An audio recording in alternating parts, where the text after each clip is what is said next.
Hello guys, welcome back to my channel. তোমরা সবাই কেমন আছো? আশা করছি সবাই ভালো আছো। আর এইদিকে দেখো, আজকে ভাবলাম একটুখানি গোছগাছ করি। মানে বক্সের উপরটা এতটা নোংরা হয়েছিল, তাই ভাবলাম একটু গুছিয়ে গেছি। আমি উপরে কিছু কাগজপত্র ছিল, সেগুলো নামিয়ে দিলাম, কারণ একদম খাটের উপরটা একদমই ভালো লাগছিল না। সেই জন্য ওগুলো মুছে টুছে পরিষ্কার করে নিলাম। আর বিছানায় জামা কাপড় আছে। আর বিকেলবেলা যেহেতু দুপুরবেলা যেহেতু অদ্রিতে ঘুমোয়, ঘুমিয়ে উঠতে উঠতে 4টের মতো বেজে যায়, 3:30 4টের মতো বেজে যায়। তখন আর বিছানা গোছাতে পারি না, একটু পরে গুছাই। তখন জামা কাপড়গুলো গুছিয়ে বিছানাটা গুছিয়ে নেবো। তোমাদের সাথে বিছানা গোছানোটা আর আজকে শেয়ার করলাম না, কারণ হচ্ছে রোজ রোজ একই জিনিস দেখতে তো আর ভালো লাগবে না। সেই জন্য বিছানা গোছানোটা শেয়ার করলাম না। শুধু জামা কাপড়গুলো, কাঁথা, তারপর ব্ল্যাঙ্কেট, এগুলো মানে ভাঁজ করাগুলোই তোমাদের সাথে শেয়ার করলাম। বিছানাটা গোছাবো, বিছানা তো গোছাতেই হবে। বিছানা না গোছানো থাকলে তারপর রাত্রে ঘুমানোর সময় না একটুকু ভালো লাগে না। দিনের বেলা যেমন তেমনই, কিন্তু ঘুমানোর সময় যদি গোছানো বিছানাটা পাই এসে, তাহলে খুব ভালো লাগে।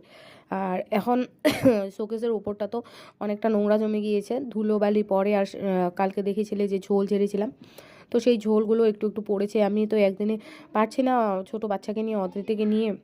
আর ওই যে কাগজপত্রগুলো যে দেখলে নামিয়ে রেখেছি, ওগুলো খাটের উপর থেকে এখানে রেখে দিলাম। আর উপরটা মোটামুটি গুছিয়েছি। আমিও একটু ওখানে অসুস্থ আছি, সেই জন্য ভালোভাবে গুছাতে পারি না। দেখতে পাচ্ছ আমার অদ্রিতি আমাকে কাজ কতটা হেল্প করে। একটা কাগজ ছিল, একটা প্যাকেট ছিল, তো প্যাকেটটাও তুলে দিল আমার হাতে। বারবার ওঠানামা করছি, সেই জন্য ওকে বললাম যে মা এটা দাও তো, ও দিয়ে দিল। আর এইদিকে দেখো, জায়গাটা এতটা অগোছালো আছে, মানে কমপ্লিট গোছানো তোমাদের সাথে শেয়ার করতে পারিনি। আর এদিকে বুঝতেই তো পারছো, কাজ করার সময় তো অদ্রিতি আমাকে হেল্প বলতে কি, মানে সব কিছু অগোছালো করছে। দেখাবো তোমাদেরকে বিছানাটা কি করেছে ও। আর এদিকে ভয়েস ওভার দেওয়ার সময় ও কীভাবে ডাকছে, ভয়েস ওভারটা বন্ধ করে করে আমাকে ভয়েস ওভার দিতে হচ্ছে। একবারে দিতেই পারছি না আমি ভয়েসটা। তো কমপ্লিট গোছানো তোমাদের সাথে শেয়ার করবো না। এই জায়গাটাও আমি ভালোভাবেই গুছিয়েছি। তো এখন আবার ক্যামেরাটা বন্ধ করে দেবো, নিচের জিনিসগুলোও তুলে রাখবো। তো এবার দেখো, বিছানাটা দেখতেই পাচ্ছ হয়তো তোমরা, মানে শোকেস থেকে আমি এদিকে গোছাচ্ছি, ও শোকেস থেকে শাড়িগুলো নামিয়ে সব বিছানায় রেখেছে। দেখো, ওর পাপার জ্যাকেটটা এনে দিল আবার।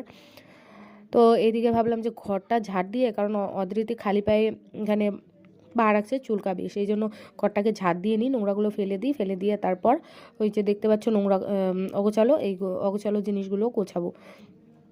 মানে ও যেহেতু খেলছে, তো আগেই আমি সেই জায়গাটা পরিষ্কার করে দিই। দাঁড়াও, তোমাদেরকে এখন বিছানাটা দেখাবো কি অবস্থা করে রেখেছে মেয়ে। শাড়িগুলো, সমস্ত শাড়ি নামিয়ে নিয়েছে শোকেস থেকে। তো আমার এই ভিডিওটা এই পর্যন্তই। তোমরা সবাই ভালো থেকো, সুস্থ থেকো, আমার পাশে থেকো। এখান থেকে নামিয়েছে দেখো। তো চলো, টাটা বন্ধুরা।